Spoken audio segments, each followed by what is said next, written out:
যদি সাহায্য না করতাম তোমাদের এই বিজয় কখনোই সম্ভব ছিল না। হাজার হাজার মানুষকে নির্যাতনের পরে যখন তোমরা ওই নির্যাতনকারী ব্যক্তিকেই বিতাড়িত করতে পারবে, তখন তোমাদের কাজটা কি হবে? সূরাতুন নাসর, ছোট্ট একটি সূরা, যেই সূরাটি মদিনায় নাজিল হয়েছে। 110 নম্বর সূরা কোরআনুল কারীমের।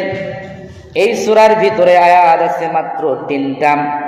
এই সূরার শব্দ আছে 19টা, বর্ণ আছে 79টা। ছোট্ট একটা সূরার ভিতরে অনেক গুরুত্বপূর্ণ কথা মুসলমানদের উদ্দেশ্যে, মুসলিম জামাতের উদ্দেশ্যে রব্বুল আলামিন বললেন। মক্কা যখন বিজয় হয় নাই, যেই মক্কায় রাসূল সাল্লাল্লাহু আলাইহি ওয়াসাল্লাম ছিলেন, সেখান থেকে মক্কা থেকে মদিনায় হিজরত করতে হয়েছিল। এক সময় মক্কার মানুষেরাই রাসূলকে নিজ মাতৃভূমি থেকে বিদায় করে দিয়েছিল। বিশ্বনবী সাল্লাল্লাহু আলাইহি ওয়াসাল্লাম আবু বকরকে নিয়ে মক্কা থেকে মদিনায় হিজরত করেছিলেন। সেই মক্কার প্রতি, নিজের মাতৃভূমির প্রতি আলাদা একটা মায়া সকল মানুষের অন্তরে লালন করে। বিশ্বনবী সাল্লাল্লাহু আলাইহি ওয়াসাল্লাম মাতৃভূমির প্রতি আলাদা মায়া তার ভিতরে ছিল। বিশ্বনবী সাল্লাল্লাহু আলাইহি ওয়াসাল্লাম মদিনায় গিয়ে মদিনায় ইসলামী রাষ্ট্র কায়েম করার পরে মক্কা বিজয়ের ইচ্ছা পোষণ করলেন। মক্কা বিজয়ের উদ্দেশ্যে রওনা দিলেন সাহাবীদেরকে নিয়ে। মানুষ তো মনে করেছিল মক্কা বিজয় হবে, মনে হয় অনেক রক্তপাত ঘটে যাবে, অনেক মানুষ মনে হয় মারা যাবে। কিন্তু রব্বুল আলামিন এত সুন্দর করে মক্কা বিজয় করালেন, কোনো রক্তপাতবিহীন, একেবারে কোনো রক্তপাত ছাড়া মক্কা বিজয় রাসূল করলেন। সকলে বলি সুবহানাল্লাহ। মক্কা বিজয়ের উদ্দেশ্যে সাহাবীদেরকে নিয়ে রওনা দিলেন। নবম হিজরি সনে রমাদান মাসে রওনা দিচ্ছেন বিশ্বনবী সাল্লাল্লাহু আলাইহি ওয়াসাল্লাম। সাথে সাহাবীরা ছিলেন। সাথে সাহাবীদের মধ্য থেকে এক দল ছিলেন সাদ ইবনে উবাদা রাদিয়াল্লাহু তাআলা আনহু। এর আন্ডারে সেই দিন বিজয়ের পতাকা, বিজয়ের ঝান্ডা নিয়ে রওনা দিচ্ছিলেন। সাহাবারা দেখতেছিলেন কুরাইশদের নেতা আবু সুফিয়ান সামনের দিকে রওনা দিচ্ছে মুসলমানদেরকে প্রতিহত করার জন্য। মনে করে আবু সুফিয়ানকে দেখে সেই তখন বললেন, ইয়াউমুল মালহামা, ও আবু সুফিয়ান জেনে রাখো, আজকের দিন কিন্তু রক্তপাতের দিন। বিশ্বনবী সাল্লাল্লাহু আলাইহি ওয়াসাল্লাম তাদের সঙ্গেই ছিলেন। মক্কা বিজয়ের দিনে যখন সাদ বিন উবাদা রাদিয়াল্লাহু তাআলা আনহু বললেন, আল ইয়াউম ইয়াউমুল মালহামা, আজকের দিনটা হলো রক্তপাতের দিন, তখন সঙ্গে সঙ্গে রাসূল, আমি এই কথা বলো না, আমি এই কথা না বলে তুমি সবার উদ্দেশ্য বলো, আল ইয়াউম ইয়াউমুল মারহামা, আজকের দিন হলো দয়ার দিন, আজকের দিন হলো করুণার দিন। সকলে বলি সুবহানাল্লাহ।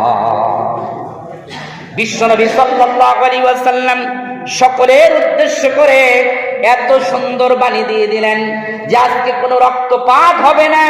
মক্কা বিজয় আমরা করব ঠিকই, কিন্তু মক্কা বিজয় হবে বিনা রক্তপাতে। ঠিকই মক্কা সেই দিন বিনা রক্তপাতে বিজয় অর্জন করেছিল।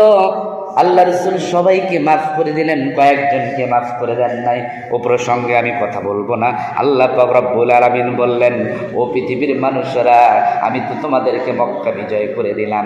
এই সুন্দর একটা বিজয় তোমাদের বিনা রক্তপাতে করে দিলাম, যেখান থেকে মানুষেরা তোমাদেরকে বের করে দিয়েছিল, যেখানে ইসলামের কথা তোমরা বলতেই পারতে না, সেই পরিবেশ আমি তোমাদেরকে করে দিলাম। সুবহানাল্লাহ বলি। বিশ্বনবী মক্কায় ছিলেন, মক্কায় জন্মগ্রহণ করেছেন, মক্কায় নিজের পরিবার ছাদ ছিল, মক্কায় তার বাবার বাসা, দাদার বাসা, সব কিছু থাকার পরেও কাফের মুশরিকরা বিশ্বনবী যখন ইসলামের কথা বললেন, তখন মক্কা থেকে নিজেকে বিতাড়িত করে পাঠিয়ে দিয়ে ওই মক্কা এখন বিজিত হয়েছে। মক্কায় এখন নিজেই চলে আসতে পেরেছেন বিনা যুদ্ধে, বিনা রক্তপাতে মক্কায় পৌঁছে গেছে। এই সুন্দর একটা পরিবেশ আল্লাহ সুবহানাহু ওয়া তাআলা করে দিলেন। সকলে বলি সুবহানাল্লাহ। এই জন্য আল্লাহ পাক রব্বুল আলামিন বলেন, ইযা জাআ নাসরুল্লাহি ওয়াল ফাত, ইযা জাআ নাসরুল্লাহ, আল্লাহর সাহায্য চলে এসেছে, চলে এসেছে। আল্লাহ তো তোমাদেরকে সাহায্য করেছেন, অতএব তোমরা ওয়াল ফাতহু শুধু সাহায্য না, সঙ্গে সঙ্গে তোমাদেরকে বিজয়ও ঘোষণা করে দিয়েছেন, তোমরা বিজয় অর্জন করে ফেলেছ। সকলে বলি সুবহানাল্লাহ। মক্কা বিজয় করতে পারবে মুসলমানরা, এটা তো মানুষ কল্পনাও করতে পারে নাই। কাফের মুশরিকরা তখন তো তাদের চিন্তাও আসে নাই, তাদের কল্পনায়ও আসে নাই একদিন মুহাম্মদ এই মক্কা বিজয় করে ইসলামিক স্টেট হিসাবে মক্কাকে ঘোষণা করবে, এটা তো চিন্তাও করতে পারে নাই। সেই কথাই রব্বুল আলামিন বলতে চান, মানুষরে তোমরা যেটা কল্পনাও করতে পারো না, আমি আল্লাহ সুবহানাহু ওয়া তাআলা সেটা বাস্তবায়ন করে দেখিয়ে দেই। আমি যেটা পারবো, আমি যেটা করব, পৃথিবীর মানুষ তোমরা কল্পনাও করতে পারবে না।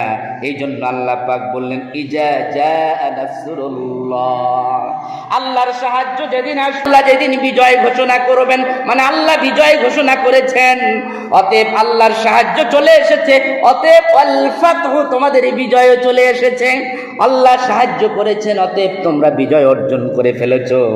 আর যখন মানুষের বিজয় অর্জিত হবে, পৃথিবীর মানুষ শোনো, যখন তোমার বিজয় এসে যাবে, তখন তোমরা স্বাভাবিকভাবে দেখতে পারবে, ওয়ারাইতান নাসা ইয়াদখুলুনা ফি দীনিল্লাহি আফওয়াজা, তখন তুমি দেখবে দলে দলে মানুষেরা ইসলামের দিকে প্রবেশ করছে, ইসলামের ভিতরে ঢুকে যাচ্ছে।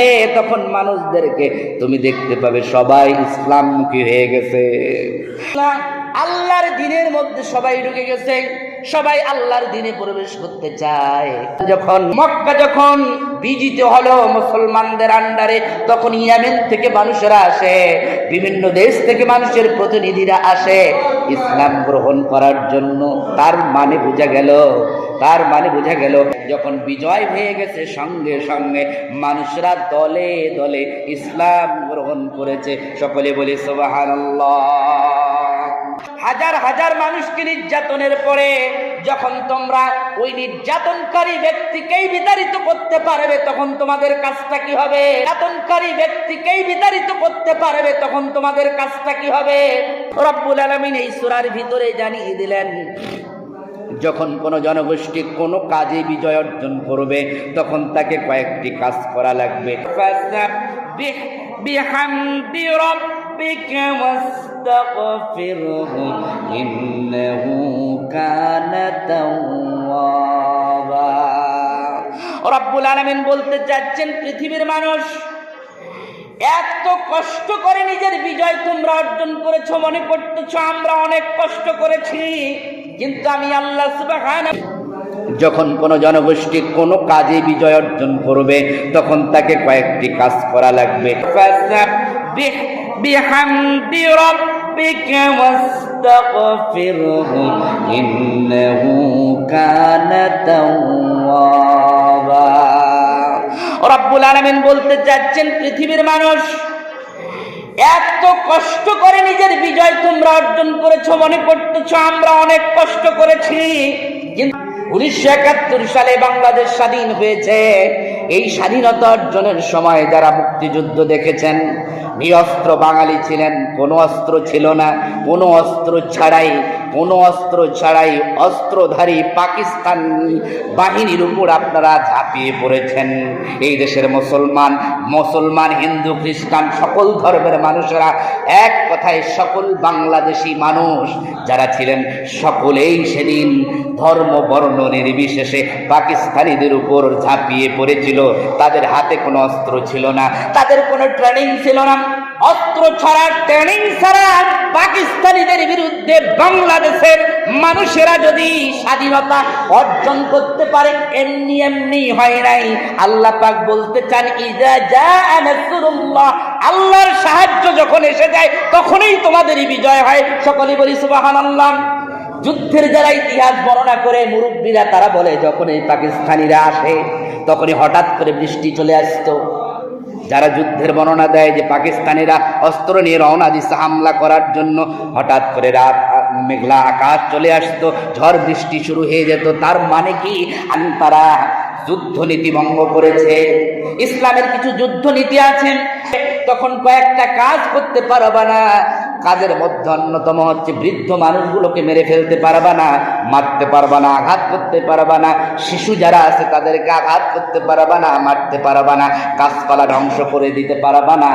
পাকিস্তানি বাহিনীরা যখন ৭১ সালে এই মহান মুক্তিযুদ্ধের সময় তারা সব কয়টি কাজ করেছে, শিশুদেরকে মেরেছে, বৃদ্ধদেরকে মেরেছে, তারা এই সমাজের ভিতরে গাছপালা পুড়িয়ে দিয়েছে, বাড়িঘর জ্বালিয়ে দিয়েছে, মানুষের আবাস স্থল জ্বালিয়ে দিয়েছে।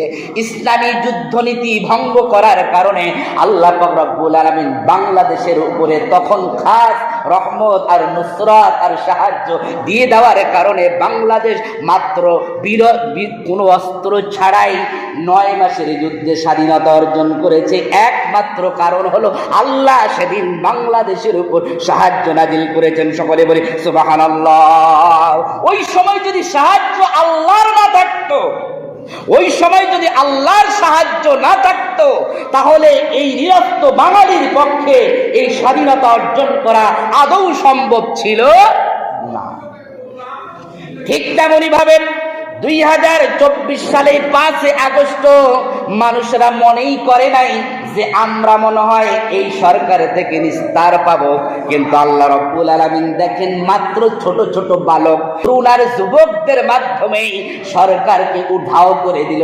সরকার আর থাকতে পারলো না। তার মানে বোঝা যায় আল্লাহ রাব্বুল আলামিন যখন কোন জাতির উপরে সাহায্য দিয়ে দেন তখন অল্পেই তারা সাহায্য পাওয়ার কারণে অল্পতেই তারা বিজয় অর্জন করে। সকলে বলি সুবহানাল্লাহ।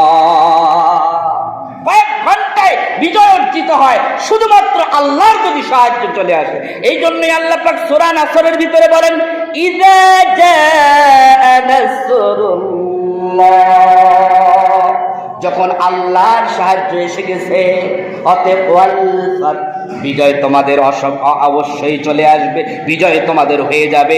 অতএব তখন তুমি দেখতে পাবে ওয়ারাআইতান নাসা ইয়াদখুলুনা ফি দীনিল্লাহি আফওয়াজা, তখন তুমি দেখতে পাবে দলে দলে সবাই ইসলামের দিকে ঝুঁকে গেছে। সকলে বলি সুবহানাল্লাহ।